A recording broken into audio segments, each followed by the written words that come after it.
you can't go wrong with Now It's Dark. Hey everybody, welcome to Now It's Dark. I'm Jim. Just watched a movie on Prime Video called Consumed. This is a 2024 film. It's 1 hour and 29 minutes. It is a monster horror. It's about a married couple, Jay and Beth, taking a celebratory camping trip a year after Beth's cancer remission. But they find themselves trapped between a wild madman and a skin-stealing monster. Sounds terrifying. Directed by Mitchell L. Thierry and written by David Calbert. Our couple, Jay, played by Mark Fam Agaletti, hoping I said that right, and Beth, the cancer survivor, is played by Courtney Halverson, and she was in that awful movie, Saint Agatha. So a demerit for this film going into it. Actually, she's not a bad actress. That Saint Agatha was just a bad movie. So her and her husband Jay, they're off on this camping trip, hiking, and it opens up to a scene, and we find out that Beth was dreaming, and she wakes up suddenly, and we immediately are introduced to the tension between Jay and Beth. We are building very quickly and a little hardcore at times. That's kind of being forced on us a little bit of the stress that the cancer caused on their relationship. And, um, Beth is trying to maybe prove something to herself and to Jay. She's very stubborn. She doesn't want help. We do see through their hiking that she is definitely struggling a little bit. And Jay is trying to be there for her, and he's expressing frustration and whatnot as well. And so, as they're going through the process of getting from point A to point B, they're going through, these massive forests. And Beth kind of hurts herself. She falls. Again, it's another scene where they build the stress between the two of them. And so that kind of incapacitates her a little bit, makes it a little bit more difficult on top of something else that she has going on that Jay doesn't know about. And they get to a clearing in the forest. They decide to make camp and set up. Beth goes off on her own into where there's a stream. Jay, he's going to set up the tent and everything else.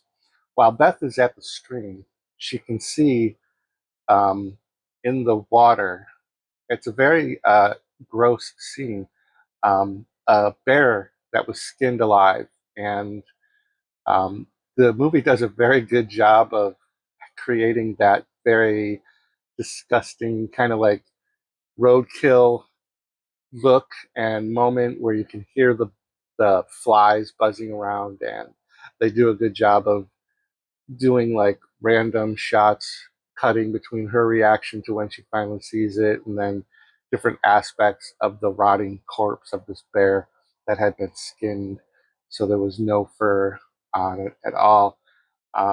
This startles her, so she starts to make way back to the camp. She's also hearing things. um, for a little bit between the dreams and her hearing things, we are kind of not sure if she is just hearing things like in her head or if there's something out there in the woods around them. And, obviously that's what's going to be the case. So when she gets back with Jay to the campsite, he kind of met her a little bit halfway and brings her in, has her close her eyes, and he set up this beautiful setup, the tent and like kind of like makeshift decorations and bottles of wine or some alcoholic beverage or whatever. And it's a very touching moment, and it shows that there's still love there. They're not giving up on each other. It's just, he's trying to make the best of the situation, and she's really just trying to get through this hiking trip for reasons that we find out later. And so during the montage of just them doing their thing, we get to nighttime. We have campfire.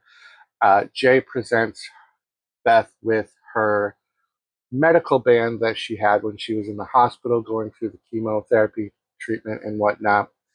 She kind of gets a little like put off by that. She's like, "Why would you bring that here?" And he was like, "Well, I thought it would be very symbolic if you threw it into the fire, since you're clean of your, cancer, like a kind of a moment, like, and then we can take this moment and go forward with our lives." And because she's a little put off by it for reasons that we find out later, it creates another little tense moment. So we went from, there being a touching, loving couple to immediately back to being kind of a little bit at odds with each other. And Jay plays a dick move, man. He says, "You have no idea what, you're not the only one that was affected by your cancer." And I think Beth might have said something to the effect of, "Oh, it's all about sex, isn't it?" And that just took me back to my married days. Kind of hit a little hard and into the heart when they went that route. At any rate, Beth finally says, "Well, you shouldn't burn plastic because it's bad for the environment." And I thought that was kind of funny as well. They go to sleep. Beth struggles. She's got nightmares, visions and whatever else, and hearing things. She decides to leave the tent with Jay still asleep and kind of gets a little lost in the woods a little bit, hearing things, seeing things off in the distance. And then we get all of a sudden Jay's there. He's out in the woods ready to take a poop, take a crap. He's got a roll of toilet paper and he was behind a tree and they kind of bump into each other.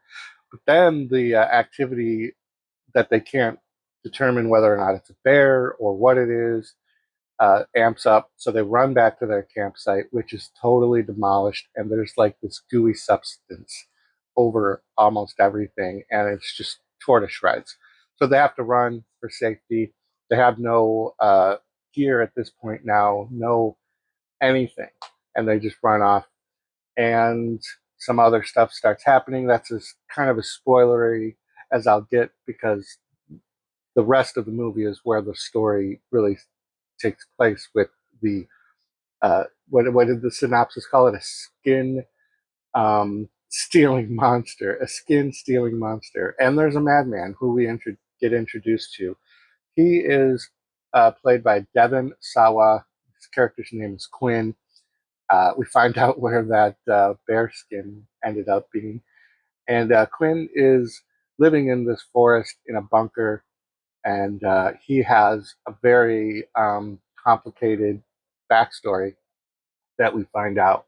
Something happens to Jay, so he's kind of got to lay low, and he's like injured in a fashion that can't that enables him from walking. And so Beth and Quinn decide to try to look for help, safety, something.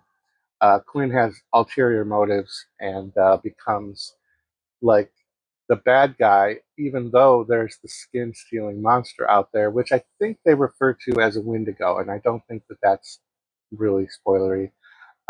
But the Wendigo isn't traditional Wendigo as I think of it. When I think of a Wendigo, I think of like the white version of Bigfoot, like the white hair version of Bigfoot. And please, in the comments, let me know the lore behind Wendigo because I also think it has a lot of Native American lore to it. So, at any rate, this Wendigo, we don't really get to see a good physical form of it until like really at the end. I wished it would have been more predominant in that second half of the movie to kind of amp up the actual threat level because there's a lot of talking, there's a lot of hiding, and a lot of talking between Quinn and Beth until his motivations are really revealed. And there's a lot of kind of like psychedelic imagery and visions that Beth has towards the very end of the film.